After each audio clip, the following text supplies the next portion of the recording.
So in today's video, I'm going to be looking at a piece of seam agate that we pulled from this location, which is on Cape Split along the Bay of Fundy. This is the seam agate that we ran into that day, and we pulled some pieces out of the bank. This was gorgeous material. We worked with this on the channel before. Here are a few of the pieces that we pulled out that day. Some really nice marble agate, really unique to the area. This area in particular is very difficult to get to. We make maybe one trip a year to this spot.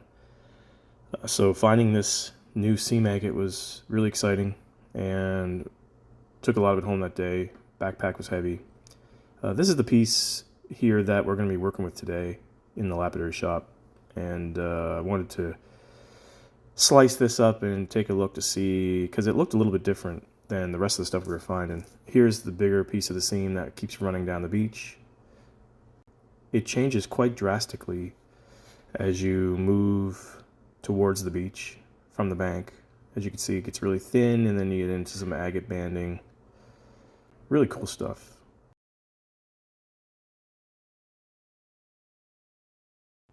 So let's go back to the shop and see what we'll be doing with this material today. I have these two big chunks of what I call marble agate here in front of me. This is the piece here that I found with Terry on our trip to the lobster hole on Cape Split, Nova Scotia. It was probably 2 years ago. This was like a seam of new material we found. We hadn't seen anything like it before. You can see it's just got this really cool agatization. There's different stuff going on here. There's kind of this little band of white stuff going on here that's agatized. And you have this assortment of colors down here. It's got some agate banding on it. It's just really cool. It's just got so much going on. It just seems like it's sectioned off in so many areas, but it's really super cool stuff. And I wanted to make some pendants for keychains and necklaces and stuff out of this material, but I don't want to cut this piece up.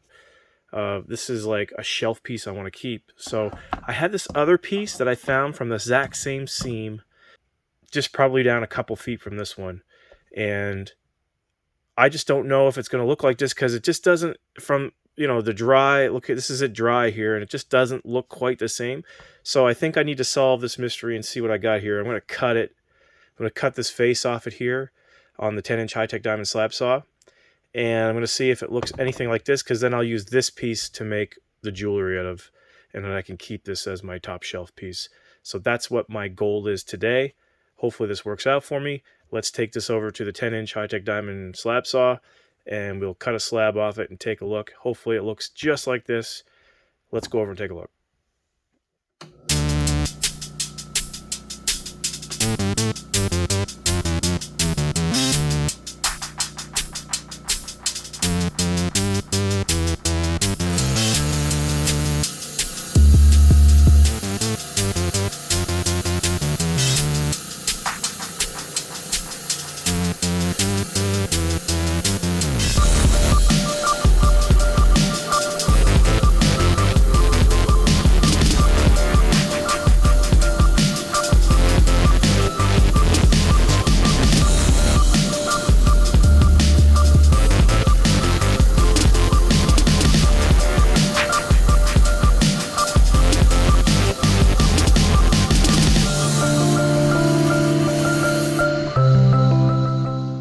Okay, so I made that cut, and as you can see, it doesn't really look like it at all, does it?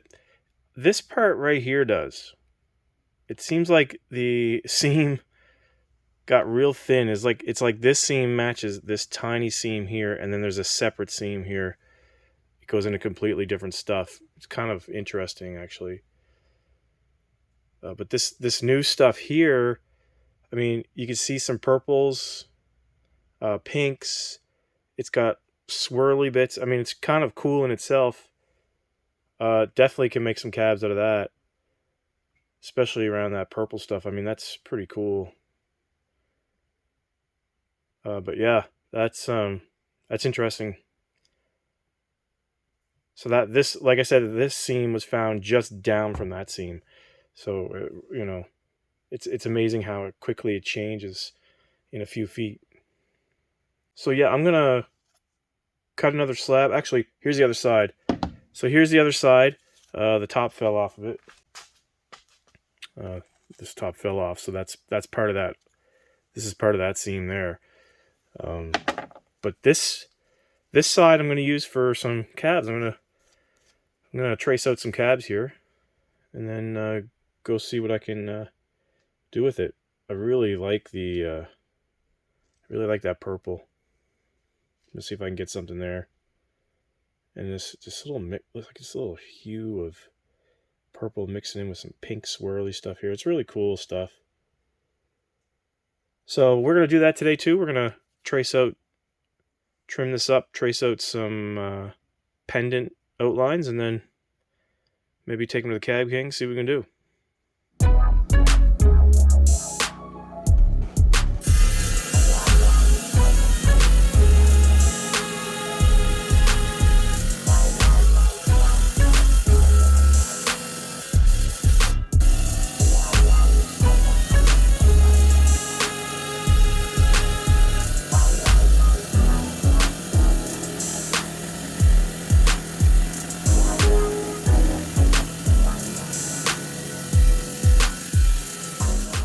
Okay, here are the slabs I got fresh off the saw. These are dry right now, so they don't look that spectacular, but I cut them along the major fractures. So where I cut them, they have major fractures going along there, so I cut those. There are still some fractures in these, so I have to be careful where I pick the cab positions. So I have this little oval template here. I'm gonna try to make oval cabs today. I think the size I'm gonna go with is this 30 mil by 22 mil. It's small. I already kind of played with it and looked where I could fit that. The big one, the 30 by 40 is way too big. I'm going to get too many fractures in there. But if I go with the 30 by 22, I can fit it into places where I want to get cabs while avoiding those fractures. So I think I'm going to go with that size right here. And on this piece here, it's dry right now, but when wet and shined up, this is a nice purple amethyst area here. I think we're gonna do something along the lines of like that. That's gonna make a nice cab right there. This piece here, there's a major fracture. You can see the edge of it here. It goes diagonally. You see it here as well on this side, but if you look on the edge, you can see it's running diagonal there. So you can see that fracture diagonally running. So I have to pick a position. I really want to get this. This is a nice little pink swirl right here, this little seam right here. So I'm going to go with this smaller cab again. I'm going to put it right here, I think. On this side you can see it's pretty fracture free there. So I'll have a nice little window there where I can get that in there. So I think we'll do that. And on this one, there's some really cool agate features on that. There's one right there. There's another one right there. I might go with the bigger one on this. We'll see. I think I could fit one in there like so. Maybe something like this. Kind of see if I can get as much agate feature in there as I can. I don't really have a big worry about fractures on this piece. So I think we're free to do whatever here. I want to get the most out of these, so I know putting a cab right here is going to pretty much waste the rest of the rock. If I go more like that, I might be able to do something down here too. So I'll play with that. I'll probably do something like this. Maybe like this. Yeah, we'll see. We'll draw these up now. You'll see me commit to my final positions here in the video. So let's get drawing these up.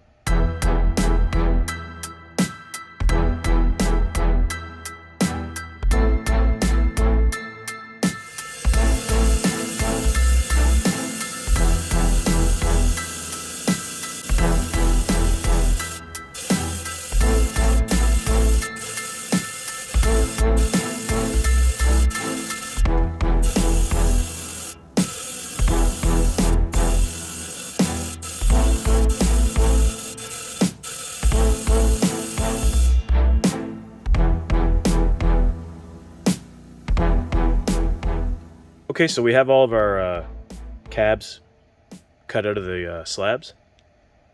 As you can see, we got away with no chipping, and our cabs are still intact, so that's a good thing. That's usually the first step, is when you cut your cabs out of your slab section there. Sometimes they chip along fractures you don't see, but we got away with it here. Got lucky, got all 5 out. The 2 that I'm going to show in this video that I'm most excited to work with are this one and this one. So we're going to work with these 2. We're going to put these other 3 aside. I will show those at a later date. But these are the 2 that I want to do today. We're going to take these over to the Cab King and start shaping these out. And I'll show you the progress as we go.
cabs are finished up. I ended up doing one of the other small cabs instead of this purpley one, because I started going down and grinding the sides off this, and I went too far, and it just didn't fit right in the setting, in the pendant setting. So I'm going to actually go the next pendant size down and go ahead and do that in a later video, and we'll see how we can make out with that piece. But that one's going to go to the side. These are the two that we're going to mount in the pendants. And how I'm going to do that, I'm just going to put a little CA in here. These fit very snugly. I'm going to have to actually probably tap them very gently with a mallet to get them in, very, very gently. And that combined with the CA should hold it in there forever. So I'm going to go ahead and do that now, and you can watch.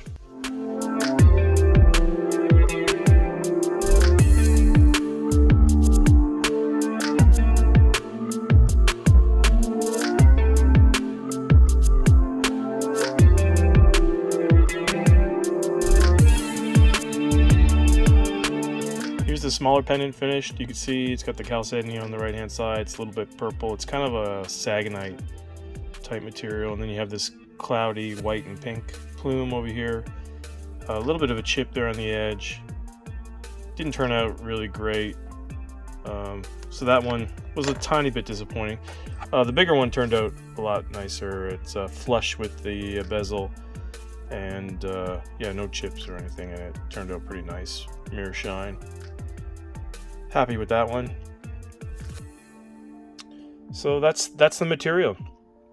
The big piece here, I think I'm gonna polish this on the Vibrolap, and I think it's gonna fit on there nicely, and that'll be a shelf piece. I think that that's gonna look really nice next to the other piece of marble agate we got. So really happy with how it turned out as far as the colors and the pink and everything. And the pendants, like I said, wasn't happy with that one, but this one's okay. And yeah, that does it for today's video. Thanks for watching. We'll catch you in the next one.